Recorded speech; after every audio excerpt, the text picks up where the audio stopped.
I know it's always surprising how warm this cabin stays, but here's just an example.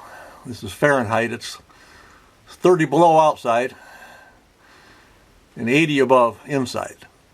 Now it stayed close to 80 degrees all night long in here. I've had to get up and feed the wood stove several times, but in these cold temps, but it's just surprising how warm the old cabin stays.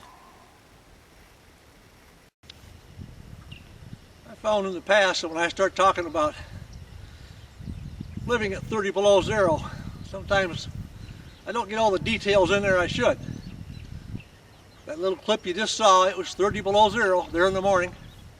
Cabin was nice and toasty, 80 degrees inside. But for me to really show what it's like at 30 below, I got a problem.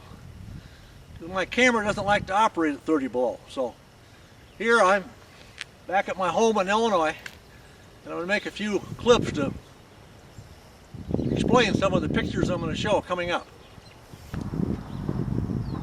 When I'm at the cabin, I'm always reusing everything. Same thing here at home. This is an old one-room schoolhouse built in 1878, and that's my present home. That 30 below morning at the cabin, we were ready to head out to do some serious bird watching. And it was 32 below, and it warmed to 30 below by the time we stepped outside.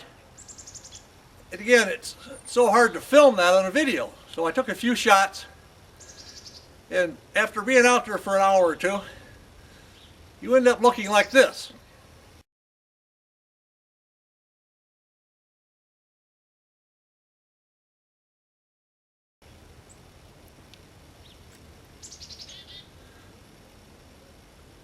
You can see there that I'm bundled up pretty tight, and one of the things I do as I head out in a morning like that is I don't even like to ski, because 30 below is so hard on ski equipment. Things start to crack, boots crack, soles crack, and things like that. So my footwear of choice in a morning like that is a good pack boot like this with the good liner inside. I don't have any trouble with cold feet, but this really helps out a lot as I'm just walking along slow trying to look for birds. A lot of my friends that come up there, they'll use a little help. They got these heat packets that you put in your boots and your gloves, and they work very well. Another lady came along later that day, and she had electric things inside of her socks, and she was very satisfied with that. Instead of buying all those little throwaway packets all the time, now she could just put these rechargeable batteries in there and she could have warm feet. As we trudged around that morning, we were very fortunate. We came across 4 black-backed woodpeckers within the first hour.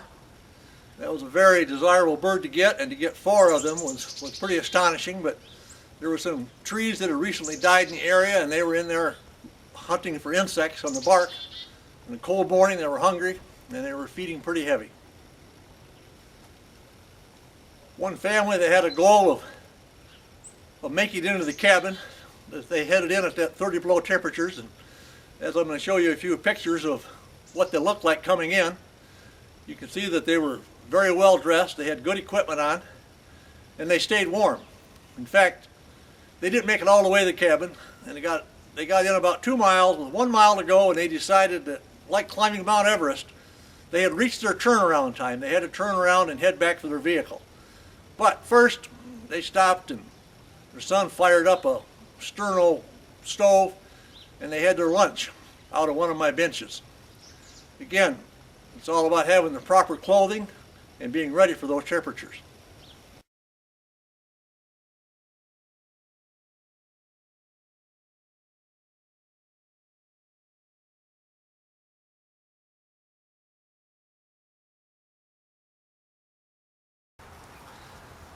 There's a line that I've used often, and they repeated it that night when we got together.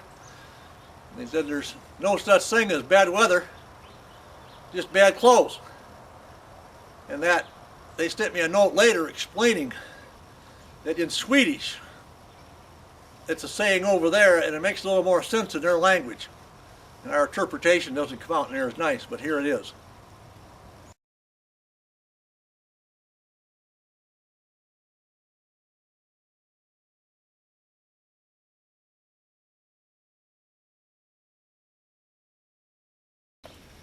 In my videos, I've showed you Hawks Pond many times. And that's my little getaway place when I'm up at the cabin, but here in my yard at home, this is our small pond here.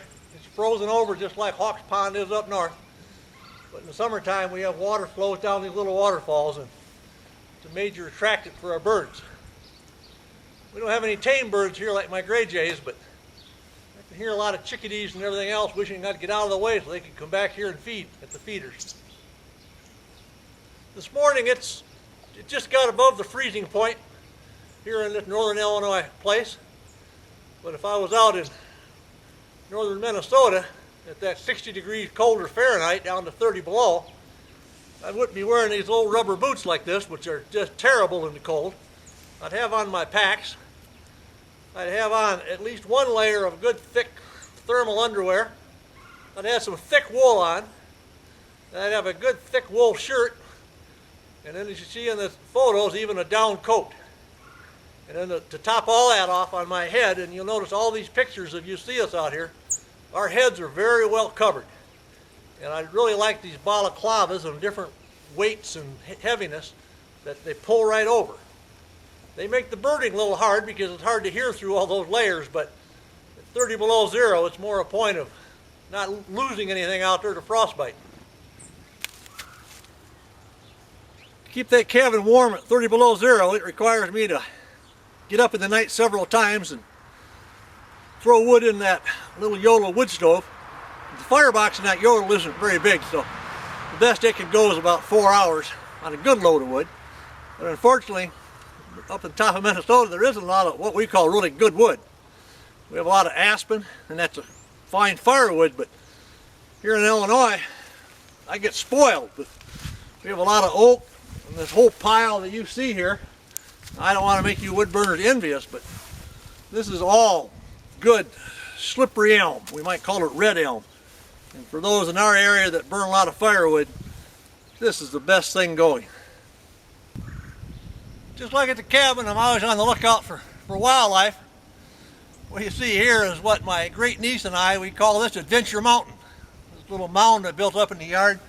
Got a nice seat here to look out over the CRP lands, nice grasslands out from my house, makes a great view. My view from Adventure Mountain.